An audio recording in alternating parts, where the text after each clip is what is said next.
अरुण पर्वतम अपने सबके प्रणाम करी थी। और आज हम एगो मगही में बहुत बढ़िया गीत थे अपने सब सुना जा रही है। पत्नी अपन पतिदेव से कही था कि हमार पुरनका साड़ी फट गई है, चुनरी फट गई है, और वो नया ला के द। आई बात भी हम बहुत दिन से कही थी, लेकिन ला के न देवे था। ये हम शिकायत दोहरावी थी और बार बार दोहराए कि ले अपने साथ जल्दी से जल्दी हमारा नया चुनरी ला के दे।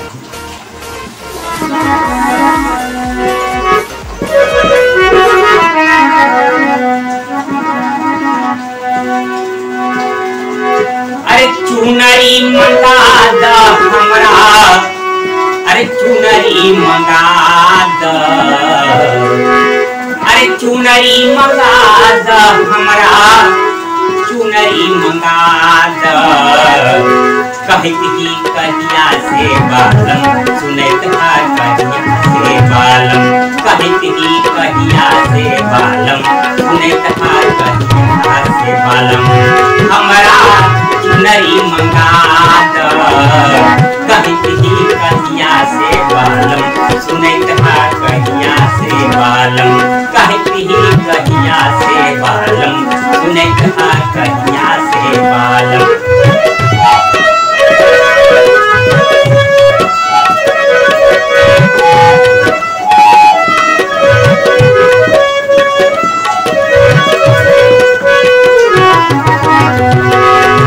चुनरी लखहित हमरा गीत गेल महीनामा, आसीने में कहला हाला गीत गेल कार्तिकावा।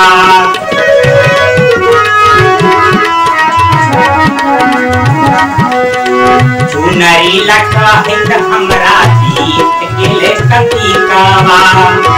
चुनरी लखहित हमरा गीत गेल महीनामा, आसीना में कहला गीत गेल कार्तिकावा। कहे था कि अब ही कहाँ, अरे कहे था कि अब की कहाँ गेली दे पटानामा। कहती ही कहिया से बालम, कहती ही कहिया से बालम। कहती ही कहिया से बालम, सुनत हा कहिया से बालम। हमरा चुनरी मंगा द। कहती ही कहिया से बालम, सुनत हा कहिया से बालम।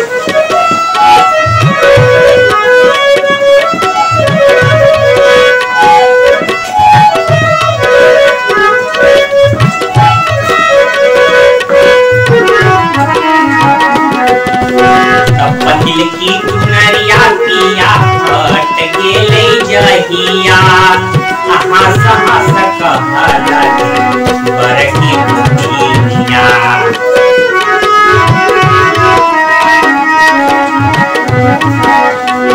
पहिल की चुनरिया पिया फट गेले जहिया, हंस हंस कहला बरकी दुनिया। अरे कैसन कठोर हाथुन, अरे कैसन कठोर हाथुन तोहर मर्दानामा। कहती ही कहिया से बालम, सुनत हा कहिया से बालम। कहती ही कहिया से बालम, सुनत हा कहिया से बालम। हमरा चुनरी मंगा द।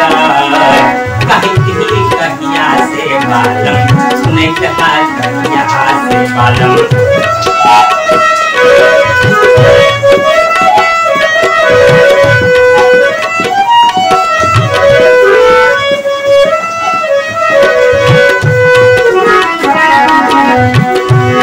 जाने की बगोरी हम तोहरो दरदिया, अधे मत होगा थानी लाए चुनरिया।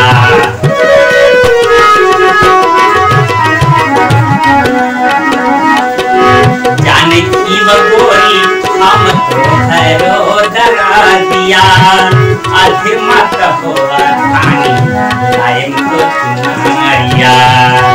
अरे देखा देखा रोवैत हवा, अरे देखा देखा रोवैत हवा तोहरो लाला नामा। कहती ही कहिया से बालम, सुनत